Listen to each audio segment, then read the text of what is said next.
এক পাহাড়ি গ্রামের ছোট্ট ছেলে নিশীথ সব সময় নতুন কিছু আবিষ্কার করার তাগিদে ঘুরে বেড়াতো সে। একদিন গ্রামের হাটের মাঝখানে খুব পুরনো, মাটিতে ধুলো মাখা একটি ছাতা দেখতে পেল। ছাতাটি দেখতে ছিল সাধারণ, কিন্তু তার হাতলটি ছিল চকচকে রূপার মতো, আর তাতে খোদাই ছিল এক অদ্ভুত চিহ্ন, যেন কোনো প্রাচীন ভাষা।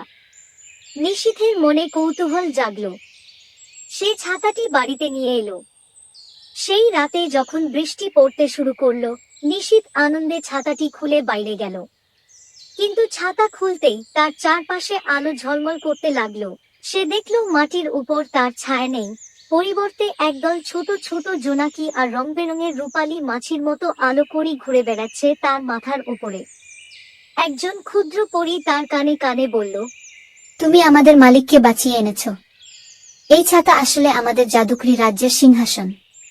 কেউ যদি ভালো মন নিয়ে এটি তুলে নেয়, তার একটা ইচ্ছা পূর্ণ হয়। নিশীথ বিস্ময়ে বলল, তবে আমি চাই আমার গ্রামে যেন আর কখনো অভাব না থাকে।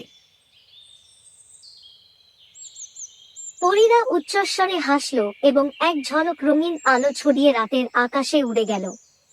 পরদিন সকালে দেখা গেল গ্রামের মাঠে ধানের সোনালী ফসল দুলছে।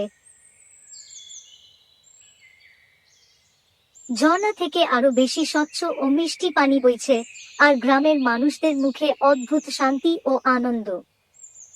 নিশীথ জানত সে আর কখনো সেই ছাতা খুলবে না, কারণ তার সবচেয়ে বড় ইচ্ছেটা ইতিমধ্যেই পূরণ হয়ে গেছে। এই গল্পের শিক্ষা হলো, ভালো মনের মানুষই পৃথিবীতে সত্যিকারের জাদু ঘটাতে পারে।